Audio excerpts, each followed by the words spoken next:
aussi les transits de lune et comment ça fonctionne parce que mes élèves trouvent ça passionnant. Alors bien sûr, c'est juste un tout petit bout de ce qui peut se passer en cours ou en conférence, mais voilà, ça vous mettra de toute façon l'eau à la bouche. Alors, bien évidemment, ce que je vais vous dire sur la lune, je crois que j'ai sorti simplement trois petits points, c'est ça, donc, et les transits, donc c'est tout court, hein, c'est pas du tout l'exhaustivité des choses.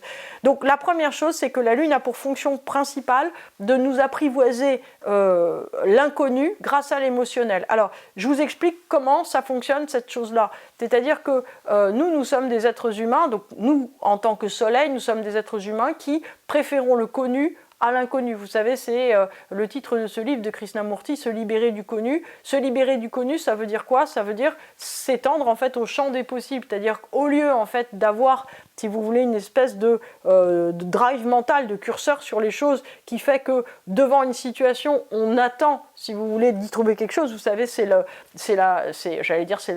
blague conte indien qui dit si un pickpocket voit un saint, la seule chose qu'il regarde, c'est ses poches. Et voilà. Et en fait, si vous voulez, c'est l'idée, c'est-à-dire que chaque fois qu'on est dans la vie, comme on dit, moi ce que je dis souvent à mes élèves, c'est qu'il faut quitter la posture du lion. Qu'est-ce que c'est la posture du lion? Il vous regarde, il pense miam un petit déjeuner, quoi. Et en fait, l'idée, c'est ça, c'est que la lune va nous permettre en fait de quitter notre biais cognitif par rapport à la réalité, parce que des biais cognitifs, en fait, nous en avons des myriades et des myriades qui vont se recouper, qui vont en fait se consolider les uns les autres pour nous donner en fait une vision du monde qui sera cohérente et que nous appellerons identité, c'est-à-dire que nous appellerons Nithya par exemple, hein, ou Jean-Jacques, ou Martine, etc. Cette vision du monde, on se dit oui c'est moi. Alors la bonne nouvelle c'est que la Lune en fait elle veut disloquer cette vision du monde complètement pour nous apprivoiser l'inconnu. Alors comment on fait pour s'ouvrir? Alors l'émotionnel, l'amour, on va dire, la curiosité, la joie, toutes les émotions, même le chagrin, toutes les émotions vont nous permettre, quoi?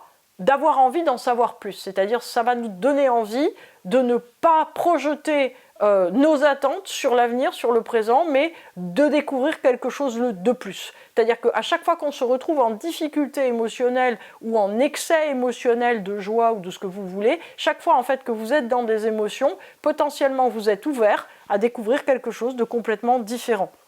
Alors, comment ça fonctionne concrètement? D'abord, la Lune, elle nous rassure, c'est-à-dire qu'elle nous rassure en nous disant non, en fait, le crocodile que tu as dans ta cuisine, c'est pas du tout quelque chose d'inattendu, c'est quelque chose que tu as déjà vu précédemment. En fait, si vous voulez, la Lune, pour se confronter à l'inconnu, commence par mentir, elle dit c'est comme du connu. Et comme c'est du connu, en fait, on peut la laisser rentrer dans notre réalité sans que cela nous attaque. En fait, le soleil, il a tout le temps peur, c'est comme une personnalité un peu égoïque, c'est-à-dire que le soleil, il a tout le temps peur de devenir quelqu'un d'autre. Donc, la lune qui arrive, si vous voulez, va challenger en disant, mais ok, ça regarde, c'est un peu inconnu, mais en même temps, émotionnellement, on peut le gérer, et en fait, partout cette espèce, on va dire, de réaction émotionnelle, vous voyez, c'est-à-dire elle envoie tout un tas de ressentis, tout un tas, on va dire, de petites émotions ponctuelles et très souvent tout à fait contradictoires aussi liées à l'humeur.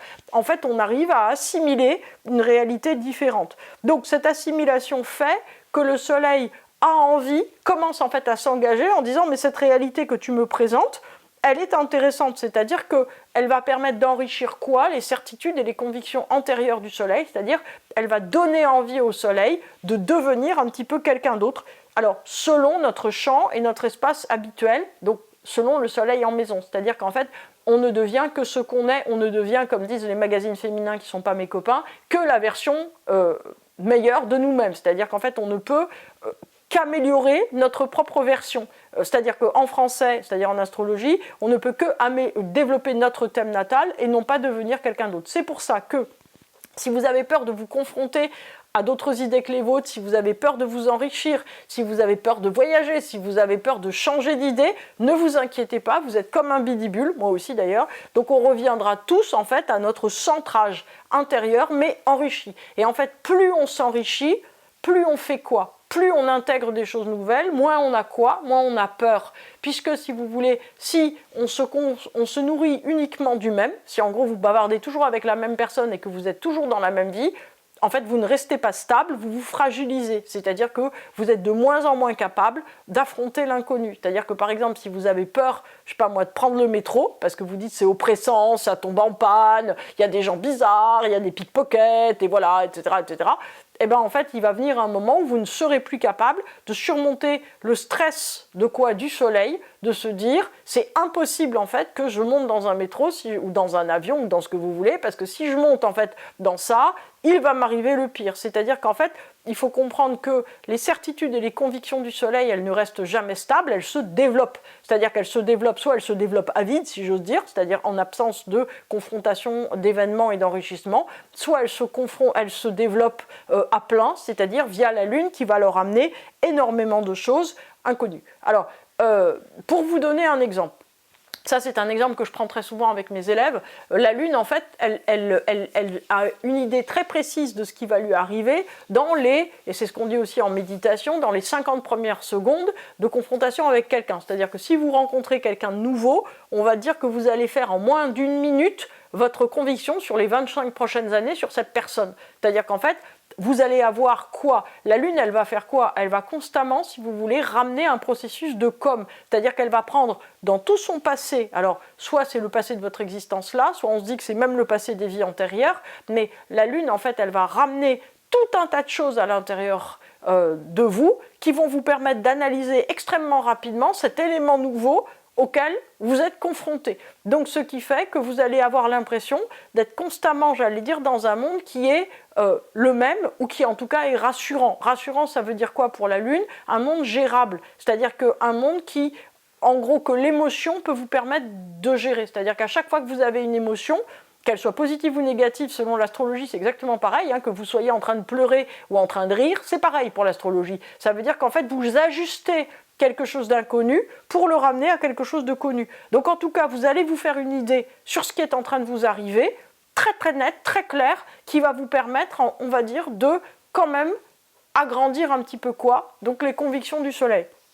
Qu'est-ce qui se passe quand on s'enrichit soi-même? Quand on s'enrichit soi-même, comme je vous dis, on a moins de peur et on est plus apte en fait à faire un déploiement du soleil en maison, c'est-à-dire au fond d'être quelqu'un d'unique et d'intéressant. Donc c'est vraiment important, j'allais dire, d'arriver à comprendre que l'émotion, elle a une utilité très très importante pour gérer de l'inconnu, voilà, qui doit devenir connu. L'autre cas dans lequel l'émotion se déclenche, c'est quand on est en résistance par rapport à ce qui nous arrive. C'est-à-dire que si vous vous mettez, on va dire, à réagir très négativement ou très positivement par rapport à quelque chose, une fois de plus, les deux sont les mêmes, ça veut dire que émotionnellement, en fait, vous n'en voulez pas et qu'au fond, cette émotion, donc, qui va être là exacerbée, va servir, si vous voulez, de repoussoir à la réalité pour vous empêcher de l'aborder. Vous voyez, par exemple, vous êtes très très en colère d'une situation, c'est parce que vous refusez la situation. Alors, psychologiquement, on le sait, astrologiquement, c'est très précis, ça veut dire qu'en fait, tout syndrome d'émotion, donc je tiens mon mot, tout syndrome d'émotion signifie, si vous voulez, soit que vous êtes en train d'assimiler progressivement l'inconnu en connu pour le donner à manger au soleil, soit que vous n'en voulez pas, et à ce moment-là, vous le refusez de votre expérience, et qu'est-ce qui va se passer? Le soleil va réagir de son côté avec ses certitudes et ses convictions en disant « Berk, cette réalité est horrible et en plus ça m'agresse ». Donc les deux font la paire, si vous voulez, l'émotion et les certitudes vont se mettre ensemble et réagir ainsi. Bon, donc ça, c'est effectivement la première chose que je voulais vous dire sur la Lune, premier petit point, donc on passe à autre chose. La Lune, si vous voulez, deuxième point donc, de notre analyse, a le défaut de faire de sa réalité émotionnelle notre réalité de référence, surtout quand elle est en tumulte. Donc ça veut dire que quand la Lune, en fait, elle est dans une émotion qui est dominante ou trop importante, en fait, d'une certaine façon, la réalité, elle la rejette, elle s'en fiche de la réalité, elle ne garde que son émotion. C'est-à-dire que si vous êtes en colère à propos de votre ami Barnabé, en fait, peu importe Barnabé, vous gardez votre colère, c'est-à-dire peu importe ce qu'il a fait, ce qui devient en fait le fait numéro 1 et le plus important de votre Lune, c'est cette colère. Donc en fait, cette colère, qu'est-ce qu'elle fait? Là encore, elle ne reste pas stable, elle se compare à toutes les colères passées que vous avez eues contre Barnabé par exemple, ou toutes les erreurs qu'il a pu commettre, ou tout ce que vous avez remarqué, puisque la Lune, si vous voulez, c'est un réservoir de mémoire, donc elle va se rappeler toutes les occurrences où elle a été en colère. Et donc en fait, au lieu d'assimiler et de transformer la réalité, elle remixe en fait tout ce que vous aviez à l'intérieur en fait de souvenirs concernant Barnabé et toutes les colère que vous avez pu avoir à l'occasion d'autres personnes, c'est-à-dire que vous allez vous dire oui, d'ailleurs il m'a pas dit bonjour quand il est venu hier, oui, d'abord quand j'ai demandé de prêter sa voiture il l'a pas fait, et puis vous allez vous dire voilà, je me suis fait avoir par Julien il y a quelques années, bah, c'est la même chose. En fait, j'allais dire, la Lune, elle va ramener tout un tas d'expériences accordées, j'allais dire, à la situation. C'est comme un algorithme, hein. Elle va ramener tout un tas de colères abordées à cette situation, de manière à quoi? De manière, en fait, si vous voulez, à vous mettre dans un état émotionnel modifié, et en fait que ça prenne toute la place. Donc astrologiquement, ça veut dire qu'on est dans une situation en fait de mégascope, hein. C'est-à-dire que la Lune, en fait, elle vous projette sur l'état, sur votre mental, toutes vos peurs, toutes les choses, c'est-à-dire qu'elle se sert de vos peurs et de vos désirs en vous disant, voilà, on est dans le pire du pire, c'est vraiment terrible, etc., etc. Et elle se met en replay, c'est-à-dire qu'en fait, elle vous monte en fait la pression. Par rapport à votre réalité, il se passe quoi? Votre réalité, vous la négligez complètement, c'est-à-dire que la réalité, en fait, n'est plus votre sujet. Votre seul sujet, c'est cette émotion qui est là, et l'emballement, elle est forcément au rendez-vous. Et donc aussi, l'emballement dans une bulle subjective. Alors cet emballement, il peut venir à quoi? Il vient en fait à créer des événements, alors virtuels, c'est-à-dire qu'en fait cette colère, elle n'a plus rien à voir avec Barnabé, elle n'a plus rien à voir avec vous, mais cette colère va en fait créer des événements sur lequel le soleil va être obligé de réagir. C'est-à-dire que vous êtes tellement en colère que, par exemple, vous écrasez le chat du voisin et que le voisin, il vous en veut mortellement et ça fait une histoire absolument phénoménale. Donc en fait, l'idée, si vous voulez, c'est que tout état émotionnel qui se détache à un certain moment, si vous voulez, de sa cause, ça c'est la Lune. Donc c'est la Lune qui fait son show, hein, c'est la Lune qui fait un coup de Lune. Et en fait, cette Lune, si vous voulez, va devenir votre réalité et cette réalité va devenir la seule chose qui va être essentielle dans votre vie. Donc en fait, à partir de là, si vous voulez, on peut voir que de réalité émotionnelle en réalité émotionnelle, il y a des gens qui vivent comme ça. En fait, ils déclenchent des événements qui n'auraient pas dû avoir lieu et en fait se créent une vie qui va être complètement détaché de la réalité réelle. Et donc, si vous êtes détaché de la réalité réelle, il y a un moment, en fait, vous êtes dans un délire, techniquement, c'est-à-dire que vous êtes dans quelque chose que vous projetez mentalement complètement, vous êtes dans un film, en fait, sauf que, si vous voulez, ça devient votre vie, et vous allez réagir à des choses qui sont inexactes, et à ce moment-là, il y a tous les processus de séparation qui se mettent en place, processus de séparation vis-à-vis de vous-même, vous perdez complètement votre structure intérieure, processus de séparation vis-à-vis de l'argent, vous perdez de l'argent, c'est-à-dire que vous passez votre temps à répondre ou à dépenser de l'argent sur des trucs qui ne se posent pas. Processus de séparation, je fais le tour des maisons, par rapport à la maison 3. Ça veut dire que vous perdez vos amis parce que vous les saoulez tous. Pareil avec la maison 4 et votre famille. Avec la maison 5, en fait, vous ne créez plus rien, vous ne faites plus rien, vous n'avez plus aucune joie dans votre vie. Avec la maison 6, vous négligez votre quotidien. Avec la maison 7, plus personne n'a envie d'être avec vous. Avec la maison 8, vous faites que du dégât au lieu de faire des trucs bien. Maison 9, 10, 11, en fait, vous vous inscrivez plus dans la société, vous êtes complètement dans votre délire. Et maison 12, en fait, vous allez vous retrouver dans votre monde à part. À un moment, ça peut même basculer dans une folie ou dans un processus psychiatrique. Donc attention aux états émotionnels. Bon, troisième point sur la Lune. La Lune, positive cette fois, illumine la réalité du Soleil en lui apportant la grâce de ses dons, de sa créativité, de son charme sur les acquis et l'équilibre du Soleil. Donc je vais vous expliquer ça. Ça veut dire que le Soleil en soi, il est plat. Je vous fais par exemple une réalité de Soleil vierge. Bonjour, bonjour, il fait beau, oui, il fait moins froid qu'hier, oui, c'est vrai, mets un pull, d'accord, voilà, on sort, très bien, marchons, oui, qu'as-tu mangé à midi? Une saucisse de soja, bien sûr, miam miam, voilà. En fait, la réalité du Soleil, elle est placide, elle est posée sur les choses. En fait, le Soleil n'a aucune inventivité, n'a aucune créativité. Le Soleil, en fait, il se contente de décrire les choses et d'être en lien avec la réalité. Il est solaire, il est positionné. La Lune, en fait, elle illumine de grâce, c'est-à-dire que c'est la poétesse qui arrive et qui dit « Ah, mais que ce jour est merveilleux !» Elle écrit des poèmes « Ah, ce lever de soleil, comme il est manqué !» etc. En fait, la Lune, elle s'exalte.